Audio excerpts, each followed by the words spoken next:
this? Why do I regret this? In my mind reckless, thoughts are feeling endless. Sitting up, I'm breathless, anxiety's infectious. I feel so defenseless, betrayed and embarrassed. I hate being open, I hate being broken. I feel like an ocean filled up with emotion. Anger ain't a potion, rub it on like lotion. I can feel it soaking, reopen, the scars have awoken. I can't move on till I let go. I feel so lost, never at home. Need to be strong, every breath hold. Cause I can't move on till I let go.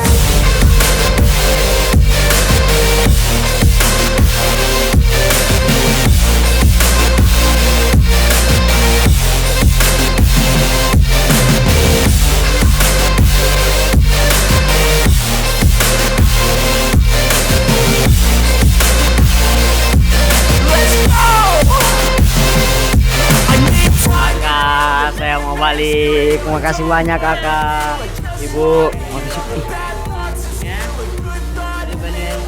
Makasih banyak ibu ya, kak. Makasih banyak kak. Ya. Siap. Makasih banyak. Ya. Tia. Salam salim.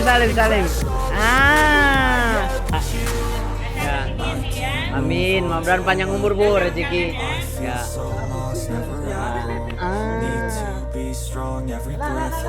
Bapak, makasih banyak Pak ya, sudah diterima. Sudah 2 minggu di sini. Minta maaf Ibu kalau banyak merepotkan. Ya. Ya.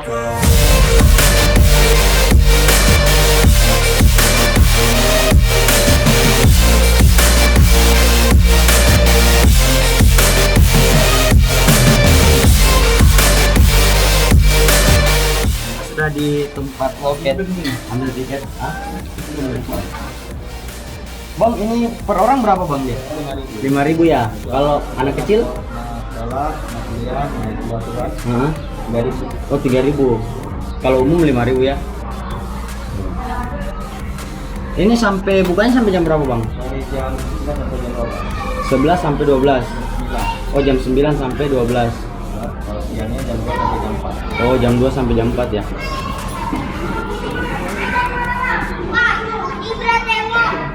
Terima kasih bang ya. Oke, kita sudah punya tiket untuk masuk. Kita mau mengeksplor Museum Tsunami. Museum Tsunami? Wih.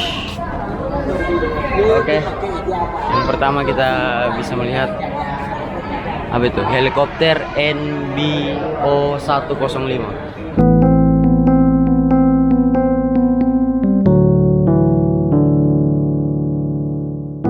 Setelah dari pintu masuk tadi kita bertemu lorong tsunami.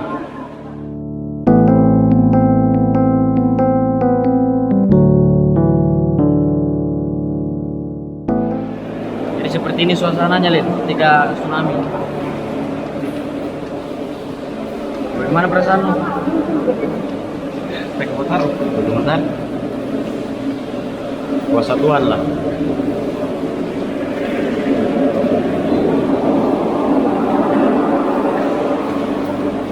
Di sini cukup gelap, ada suara air.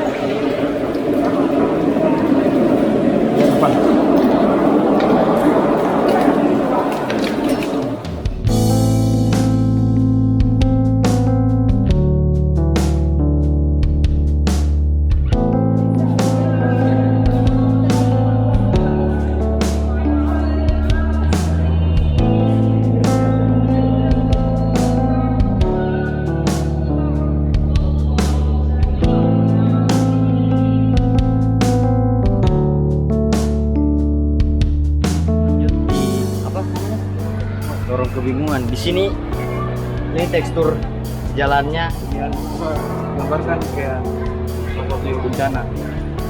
terombang ambing nih, miring. Itu mau selamatkan diri kemana?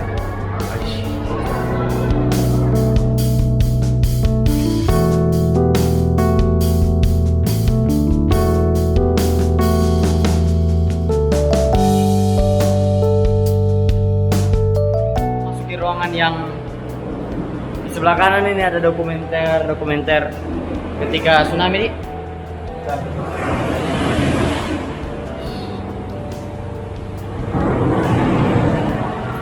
Seperti ini ada kursi kayu.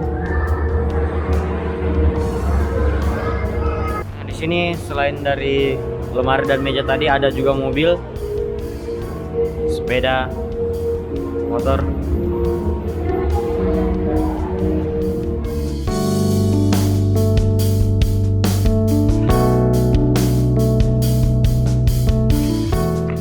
Kau kenapa kak? Kau sedih kak? Kau sedih? Kayak nuansanya tuh.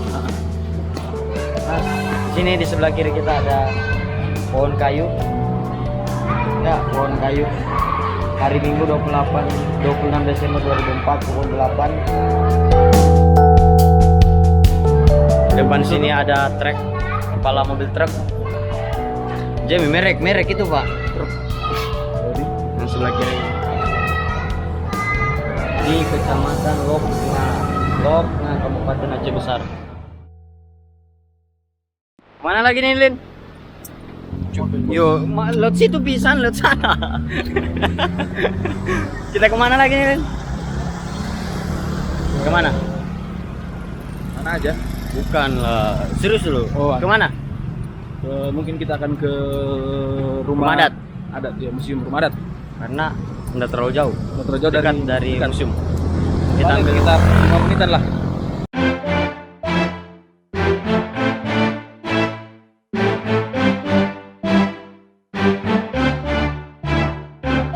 Oke, jadi sekarang kita berada di Rumah Adat Aceh. Iya, Museum Rumah Adat Aceh. museum Aceh. Iya bang. Museum Aceh. Oke Pak. Kita mau explore di tempat ini. Kita mau izin dulu. Mana kak? Retribusinya bang 3.000 yang bang. 3.000 satu orang per orang.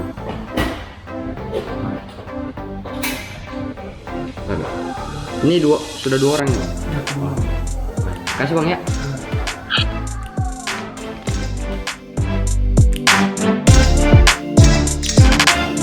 Assalamualaikum warahmatullahi wabarakatuh teman-teman semua. Jadi sekarang kita sudah ketemu ibu siapa ini bu namanya? Bu Wani. Jadi kita mau jalan-jalan keliling-keliling museum ini dan mungkin kita cerita-cerita mengenai isi museum di dalam ini, boleh bu ya? Oke. Ya, selamat datang di Museum Aceh. Jadi ada 3 ruang pamer ya, gedung pamer, dan ini adalah ruang pameran tetap. Jadi kalau di sana itu dia ada waktunya temporer, kalau yang ini tetap seperti ini. Ada 4 lantai dan setiap lantai punya tema yang beda. Oke, di belakang saya ini ada peta Aceh ya. Sekarang kita ada di ujung mas, di ujung. Yang ujung sini? Ya. Oh ya. Kalau kemarin abang-abang udah ke Sabang ya. Apa namanya? Ini kurang ya. Kita ada di sini ada Aceh itu 23 kabupaten kota seluruh Aceh. Jadi yang pertama Busan Bumi, bukan dari bahasa Arab, artinya taman ya. Jadi di lantai 1 ini bercerita tentang alam Aceh. Sebelah kiri pegunungan dan kanan laut. Jadi di museum itu juga nggak hanya apa ya, nggak hanya historikal ya bu ya. Jadi Flora fauna. Ada 10 jenis koleksi termasuk biologika. Ini artinya biologika itu dia hidup dan setelah mati diawetkan, tapi bukan diburu untuk diawetkan. Yeah. Jadi semua setelah dia mati diawetkan dan diawetkan oleh tim dari Museum Aceh juga. Kita punya labnya. Ini dan contohnya. Dan yang paling baru itu ini harimau Sumatera. Ini dia. Harimau Sumatera. Sering nakut-nakutin orang. Ini hasil sitaan dari BKSDA. Jadi kemarin tuh sengaja diburu, diawetkan untuk dijual ke luar negeri. Tapi ketahuan, terus dihibahkan untuk museum. Harimau Jadi, hampir Sumatera. punah sih, kalau kita. Tapi kalau di hutan-hutan lepas masih ada kayaknya bu ya. Tapi sedikit ya, tetap sedikit. Iya. Karena emang ini udah hampir punah kalau harimau Sumatera. Kalau nggak dilindungi ya habis. Sana bu, saya kepo dengan yang di ujung sana bu. Itu hewan apa bu sebenarnya? Ini anak kerbau kepala 2. Anak kerbau kepala 2. Ya, lahirnya 1953. Tapi umurnya nggak panjang, hanya 70 hari. Jadi 2 bulan 10 hari itu dia mati. Terus yang punya itu orang India, tapi tinggal di sini di mana? Di Aceh. Di Aceh terus akhirnya dihibahkan ke museum. Jadi sejak ini diawetkan, alhamdulillah ini masih utuh ya, masih oke. Oh, ini ternyata Kak kerbau ya? Anak kerbau. Anak kerbau. Tapi karena masa itu ini ya, tahun itu kan masa-masanya juga zaman dulu ya, banyak persepsi tentang kalau ada kayak gini tuh Ya, jangan sampai ada ininya. Tapi enggak, ini hanya cipta Allah biasa ya. Orang juga ada yang kayak gini kan, ada kepala dua ini. Iya. Ini cipta Allah biasa. Sekira hewan apa begitu Bu? Ternyata kerbau ya Bu? Ya, ada kerbau. Oke. Ini tadi ya, yang pertama gagal tadi ya, yang kedua datang, ini pertama gagal, ini jenderalnya. Oh yang ini yang ditembak. Ya ditembak di bawah pohon itu. Terus mereka mundur ke Batavia, akhirnya datang kedua kali nih. Yang ini Pacifican. Letnan J. Dia datang dengan kekuatan 2 kali lebih besar karena misi balas dendam ya. Karena gagal yang pertama mereka nggak mau kalah dua kali. Akhirnya ya kita nunggu tuh, udah nunggu di pantai, nggak siap untuk perang tapi ya mundur sampai akhirnya dia berhasil tuh dia bakar mesinnya ya. Merinding saya Bu, serius. Ini contoh dari ada banyak jenderal Belanda itu di sini. Dan ini contoh-contohnya aja. Ini yang beda. Ya. Yang Dr. Snook. Dia ini seorang antropolog ya, orientalis juga. Jadi dia dibayar oleh pemerintah Belanda untuk datang ke Aceh untuk riset. Tujuannya apa? Tujuannya agar bagaimana cara mengalahkan Aceh dengan cara yang lain, praktik yang lain. Oh beda. Karena kalau perang, orang Aceh itu kalau kita perang, orang-orang Islam itu kan punya semangat jihad fisabilillahnya nih. Jadi kalau menang atau kalah, tetap aja menang. Kalau menang itu mulia, kalau kalah juga mati syahid. Kan? Iya mati syahidnya. Iya Bu. Kan? Jadi susah mereka menghadapi seperti itu karena jiwa ininya luar biasa. Pokoknya enggak apa-apa lah mati. Kita nggak boleh dikuasai Iya. kafir. Akhirnya dia melihat dari risetnya dia lihat ini ada potensi bisa dikalahkan dengan cara mengadu domba. Ini ada orang yang suka dengan kekuasaan, ada yang suka dengan uang. Dengan cara itu aja. Oh jadi dia strateginya mengadu domba Bu. Akhirnya antara ada kaum bangsawan, ada kaum ulama itu bentrok ya. Akhirnya ya itulah ada uli balang itu dipelihara. Tujuannya ya tadi tujuannya untuk bisa memecah belah dan berhasil. Ya. Itu berhasil. Jadi dimanapun di dunia ini kalau orang udah dikasih uang atau kekuasaan ngadu domba ya Bu ya. Goyang dia imannya Bu. Iya, jadi ada banyak orang Belanda. Tapi dia yang unik Bu ya. Dia maksudnya ini ya yang pakai ini ya dan dia membuat buku di Aceh Hers itu jadi rujukan untuk antropologi, ilmu antropologi sampai hari ini gitu ya. Karena dia ngelihat langsung atau dia punya informan gitu ya, mata-mata atau dia lihat bagaimana orang dia punya ini kayaknya Bu, teori ya istilahnya. Dia juga karena dia punya basic ya kan, dia seorang antropolog dan dia juga bisa bahasa Arab. Dan dia diterima di orang-orang Aceh karena dianggap sebagai orang Islam juga. Dia bisa berbahasa Arab ya, dia pernah juga ke Mekah dan dia dianggap seperti tengku ya. Tahu nggak tengku ya? Yang itu ulama. Kalau tengku itu bangsawan. Jadi dia disebut tengku putih. Jadi tengku orang-orang barat ya, orang bule itu dia tengku. Makanya kenapa dia bisa masuk dan melihat langsung bagaimana masyarakat Aceh itu di dalam rumahnya, bagaimana mereka menjamu tamu. Tahu sisinya Bu ya? Makan sampai mereka meninggal juga dia tahu semuanya. Dia. Jadi dan juga dia melihat secara objektif ya, dan kita juga harus menerima secara objektif. Kita jelek ya, berarti seperti itulah sebenarnya ya. Tapi ya namanya dia juga punya kepentingan, dia pasti membuat nggak terlalu baik juga. Punya inilah. Punya misi. Tengku Cilitiro ini dia juga pahlawan dari kalangan ulama. Ini Bu, Cilitiro. Tengku Cilitiro ya, pahlawan nasional juga. Tapi dia meninggalnya dibunuh ya, diracun dan Belanda bayar orang lain, orang Aceh juga untuk meracun. Jadi ketika kita belajar sejarah itu juga jadi poin penting juga, nggak semuanya pahlawan ketika ngomongin Aceh. Ada juga Cua yang tahu nggak Cua itu pengkhianat. Iya. Itu semua sejarah itu seperti itu. Ketika orang dikasih uang, dikasih kemudahan apa itu mudah untuk jadi pengkhianat. Itulah. Ini sultan yang terakhir. Sultan terakhir. Dia dibuang ke Ambon. Waktu itu dipindahkan ke Jakarta. Jadi kuburannya ada di Rawamangun, Jakarta. Ini sultan terakhir. Jadi 1903 ketika ditangkapnya sultan ini setelah itu nggak ada lagi sultan di Aceh. Oh dia ini sultan terakhir berarti. 1903. Daud iya. Kok ini Daud ber-E ya? Ini juga luar biasa. Ini dia jadi gubernur Aceh dan orangnya luar biasa beraninya. Tapi dia dianggap pemberontak karena mendirikan DITI di Aceh. Nanti kita belajar lagi ya. Oh iya. Pak ini juga Bang Nanggro ini kalau pernah dengar Cut Mutia? Ya, Cut Mutia tahu. Ini Bang Nanggro ini suami ketiganya. Suami ketiga dari Cut Mutia. Jadi beliau disebut orang Belanda Napoleon dari Aceh karena luar biasa hebatnya ya, beraninya luar biasa. Bang Nanggro. Ini ya, dia juga syahid dalam perang. Kebanyakan pahlawan tuh yang syahid. Kalau nggak syahid tangkap. Kalau yang ini Tepunya Arif, dia ini agak udah berdasi ya. Udah berdasi artinya yang pendidikan. Masuk modern ya Bu ya? Iya modern. Pernah disekolahkan oleh Belanda ke Belanda untuk belajar. Tujuannya apa? Tujuannya balas budi ya. Ketika dikasih beasiswa belajar, pikirannya setelah dia pulang itu membantu Belanda. Ternyata salah. Ternyata dia malah balik melawan Belanda. Sudah dikasih untuk sekolah, ini ke sekolah ya, tapi dia lawan Belanda kembali ya Bu? Kan di zaman dia kan udah mulai pergerakan kan, orang-orang Jawa juga yang orang Belanda juga bergerak, udah mulai ada perlawanan, udah tahu udah negara dia negara jajahan, pulang nggak mau lagi dijajah. Dan dia termasuk orang pertama yang mengibarkan merah putih di Aceh. Di Aceh. Mantap kali Aceh ini. Aceh muncul di dunia internasional itu ketika Portugis menguasai Malaka. Awalnya kita nggak terlalu menonjol. Awalnya kita masih menonjol lah, tapi ya belum tumbuh besar sekali.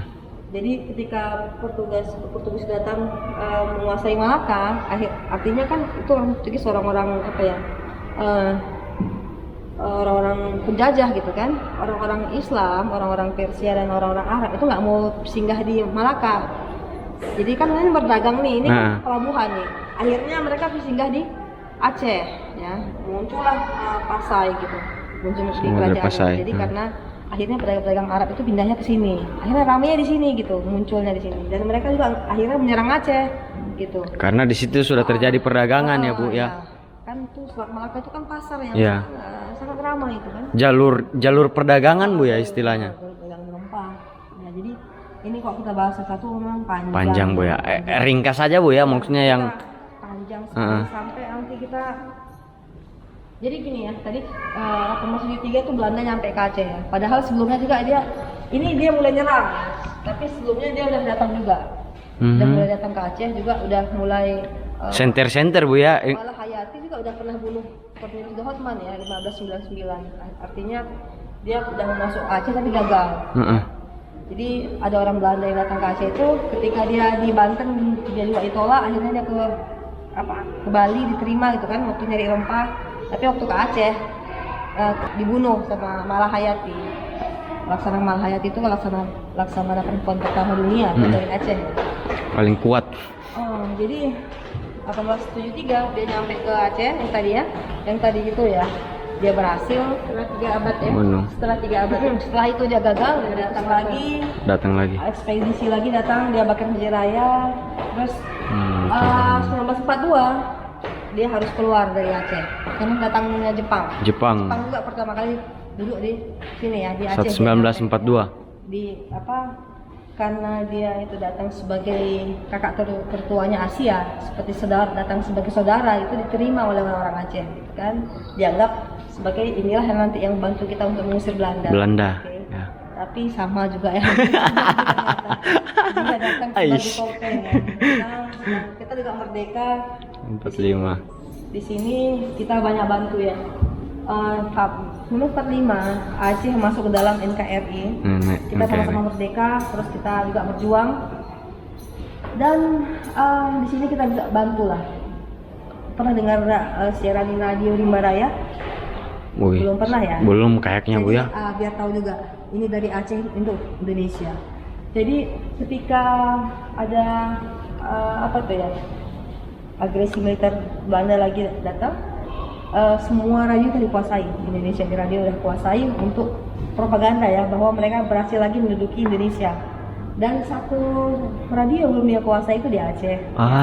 Dan dia radio itu awalnya di daerah Lampenurut ya, Coggo, mungkin nggak tahu ya. Nggak tahu ya. Sini.